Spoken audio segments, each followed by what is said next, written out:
Bonjour. Aujourd'hui, je vous propose d'aborder un poème que j'apprécie beaucoup et qui peut s'inscrire facilement dans le parcours Émancipation créatrice. Précédent d'Arthur Rimbaud, Charles Baudelaire avait déjà marqué une rupture violente avec les codes traditionnels, et ses errances spirituelles et créatrices avaient aussi révélé un processus de libération certain. S'émancipant des normes morales, sociales de son époque, ainsi que des conventions littéraires, il avait lui aussi produit une œuvre singulière. À la croisée du romantisme, du symbolisme et du Parnasse, Baudelaire ouvre l'ère de la modernité poétique, en introduisant des thèmes inédits, notamment celui de la ville et des exclus, à l'époque où le préfet Haussmann transforme entièrement le paysage urbain de Paris. Provocateur, le poète introduit en poésie des éléments considérés comme apoétiques, banals et vulgaires, et en parfait alchimiste, transforme la boue en or grâce au pouvoir de l'écriture poétique. Publié en 1857, Le Soleil est le deuxième du poème du recueil, puis est remplacé par l'Albatros en 1861 pour prendre place dans la section Tableau parisien. Dans ces deux poèmes, Baudelaire dessine la figure du poète qui apparaît comme un être d'élection. Comment le poète, par la transgression des règles traditionnelles, parvient-il à s'émanciper et renouveler le genre poétique? Quel pouvoir la poésie détient-elle? Ce poème se compose de 3 strophes. 2 huitains et un quatrain en alexandrin, en rimes suivies, l'alternance des rimes féminines et masculines est respectée, la forme en est donc assez traditionnelle. Dans la première strophe, Baudelaire évoque la lenteur du processus de la création poétique, dans le cadre à la fois douloureux et exaltant de ses promenades citadines. Dans la deuxième strophe, la célébration d'Apollon, dieu du soleil et des arts, apparaît. Ses pouvoirs illimités défient les lois de l'espace et du temps pour soigner tous les maux et sublimer la laideur du monde. Enfin, la troisième strophe révèle de manière surprenante que c'est du poète lui-même dont il s'agit. Procédons à la lecture du texte. Le soleil.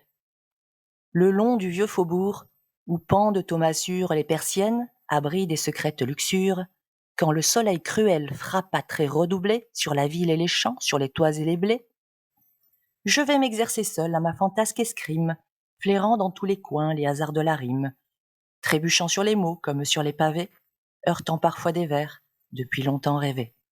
Ce père nourricier, ennemi des chloroses, éveille dans les champs les vers comme les roses. Il fait s'évaporer les soucis vers le ciel et remplit les cerveaux et les ruches de miel. C'est lui qui rajeunit les porteurs de béquilles et les rend gais et doux comme des jeunes filles, et commande aux moissons de croître et de mûrir dans le cœur immortel qui toujours veut fleurir. Quand ainsi qu'un poète il descend dans les villes, il ennoblit le sort des choses les plus viles et s'introduit en roi, sans bruit et sans valet, dans tous les hôpitaux et dans tous les palais. Les Fleurs du Mal, Charles Baudelaire, 1861. Pour commencer, le poème s'inscrit dans un cadre spatio-temporel intermédiaire, entre la ville et l'extérieur, comme un no man's land où la misère repoussée du centre bourgeois s'installe. En outre, ce faubourg est vieux, et la subordonnée relative qui le caractérise évoque le délabrement, la saleté, la mort. Les connotations péjoratives associées à pende et masure suggèrent un monde en ruine, prêt à s'effondrer. Les persiennes, ou jalousies, rejetées au verre d'eux, sont des volets ajourés, qui permettent de voir depuis l'intérieur sans être vues de l'extérieur. Abritant de secrètes luxures, elles évoquent la débauche et la dissimulation, le secret que l'on cache honteusement. L'allitération en R, les sifflantes, les assonances en I, U, OU, peu agréables, soulignent également l'aspect inquiétant de ce lieu en marge. Au vers 3 apparaît le soleil personnifié, sous la forme d'un ennemi. Cruor, c'est le sang rouge, le sang qui coule en latin. Les traits, ce sont les flèches de l'arc, qui paraissent pleuvoir sans interruption sur le passant. Au vers 4, le double parallélisme permet d'insister sur le fait que personne n'échappe à la lumière puissante du soleil, qui rayonne aussi bien sur la ville que dans la campagne, de manière universelle. Dans ce décor improbable, le poète apparaît, mis en scène au cours d'une promenade dont il a l'habitude manifestement. En mouvement, il est à la recherche d'une inspiration qui vient difficilement. Les vers 6, 7 et 8 commencent par des participes présents apposés au sujet, je. Ces verbes d'action, au présent de répétition, scandent ainsi cette promenade laborieuse, et la lutte active du poète. Flairant, trébuchant, heurtant, le poète souffre dans ce long et patient processus de création. Ses sens sont continuellement en alerte. L'odorat, le toucher. Baudelaire fait ainsi d'une expérience spirituelle une expérience physique, ancrée dans un monde où tout n'est ni beau ni facile. Par ailleurs, les champs lexicaux de la poésie et du combat sont associés, afin de traduire la difficulté à trouver l'inspiration et à produire. Cette idée se place donc à contre-courant de la définition antique, qui consistait à affirmer que le poète se faisait le réceptacle d'une inspiration divine, pour ainsi dire sans effort. Néanmoins, c'est aussi avec humour et légèreté que Baudelaire évoque ce travail, en jouant sur les mots. L'adjectif fantasque renvoie au caprice, à l'extravagance. Escrime est un paronyme d'écrire. Ainsi, dans le tableau de cette première strophe, la création poétique prend l'allure d'une aventure pénible, obscure, solitaire, voire dangereuse, où l'on souffre. Mais c'est aussi un espace de jeu et de liberté, où le poète se délecte de sa solitude et laisse libre cours à toutes ses fantaisies, et aux rêves, comme en témoigne le dernier mot de la strophe. À la deuxième strophe, le mystère qui enveloppait le soleil est levé. Ce père nourricier, déterminé par un démonstratif laudatif, accompagne l'entrée majestueuse et solennelle du dieu Apollon. Qu'est-ce qu'une chlorose ? Ce mot désigne une maladie des plantes en carence de chlorophylle, mais aussi une forme d'anémie des jeunes filles. Ainsi, le soleil permet de lutter contre ces maladies qui affaiblissent. Il redonne de la force, de la vigueur aux êtres vivants. Il soigne, guérit de la misère et de la souffrance. L'omniprésence des verbes d'action souligne sa toute-puissance et son pouvoir régénérateur, voire magique. Le champ lexical de la nature et de la germination permet de superposer les images de la création poétique et de la floraison, dans une abondance extraordinaire. Le soleil fait s'évaporer les soucis et guérit du spleen. Il remplit les cerveaux et les ruches de miel. Le zeugma qui rapproche grammaticalement le terme à connotation abstraite de cerveau et le terme concret de ruche permet de renforcer l'idée que ce père nourricier distribue généreusement une nourriture morale, intellectuelle, spirituelle à ses protégés. La tournure présentative permet une deuxième mise en relief du soleil. C'est lui qui rajeunit les porteurs de béquilles. Venant à bout de la vieillesse et de la maladie, son pouvoir guérisseur défie les lois du monde terrestre et la tristesse de la réalité. Il permet de s'élever vers le ciel, région de l'idéal selon Baudelaire, loin de la souffrance et de la laideur. Le miel, rimant avec le ciel, fait songer à l'ambroisie, nourriture des dieux grecs qui leur assurait l'immortalité. En conséquence, acteur de miracles, le dieu soleil fait fructifier la terre autant qu'il garantit les récoltes spirituelles de l'homme. Même si l'on peut imaginer une pointe d'ironie dans cette deuxième strophe, qui peut rappeler les roses de Ronsard ou le culte lyrique de la nature chez les romantiques, et en effet Baudelaire n'aimait pas la nature, il est indéniable qu'à travers ce tableau champêtre, c'est un véritable éloge de la poésie qui apparaît, en tant que source de richesse et par son pouvoir de transformation, de transfiguration de la réalité.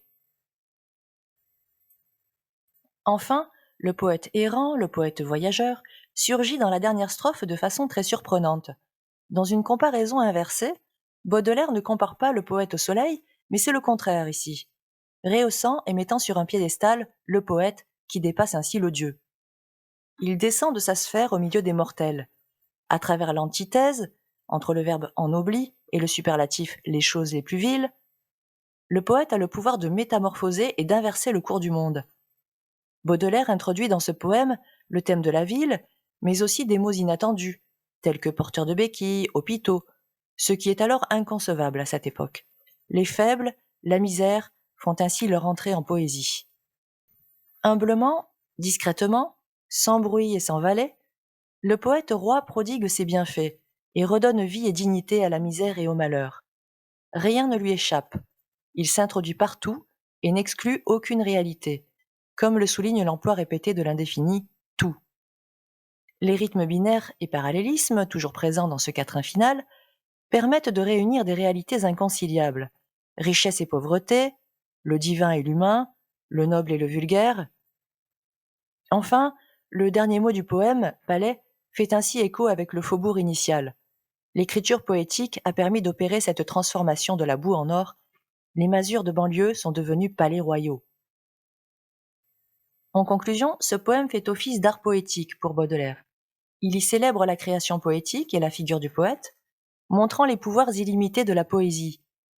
Rayonnant sur le monde entier, elle est capable de sublimer le malheur et la laideur, guérissant tous les maux et révélant la beauté en toute chose.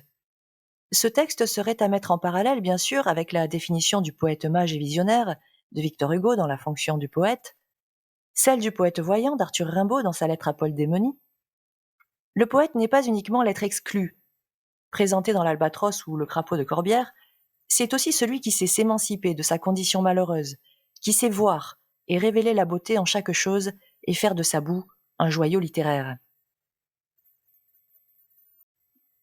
Pour terminer, je vous propose un petit tour grammatical du poème. La première strophe est composée d'une seule phrase. Dont le noyau apparaît en bleu, je vais m'exercer seul à ma fantasque escrime. Les trois groupes, au vers 6, 7 et 8, dont les noyaux sont des participes présents, sont apposés au sujet je. Le complément circonstanciel de lieu, le long du vieux faubourg où pendent aux masures les persiennes abris des secrètes luxures, est un groupe nominal enrichi, et les vers 3 et 4 sont une proposition subordonnée conjonctive, complément circonstanciel de temps. La deuxième strophe est composée de deux phrases, elle-même composée de plusieurs propositions indépendantes, dont les verbes apparaissent en bleu, avec leur sujet. Point intéressant, en rose apparaît une proposition subordonnée infinitive, s'évaporer les soucis vers le ciel, les soucis est sujet de l'infinitif s'évaporer. Autre point important, qui rajeunit les porteurs de béquilles est une proposition subordonnée relative dont l'antécédent est lui, mais c'est une relative particulière, elle est attributive. Fait dû à la tournure présentative, c'est lui qui. Enfin, dernier point intéressant de cette strophe, l'attribut du CED les, composé des adjectifs gai et doux. Dans la dernière strophe, une seule proposition subordonnée conjonctive, complément circonstanciel de temps, introduite par quand, deux propositions indépendantes, il en oublie et s'introduit.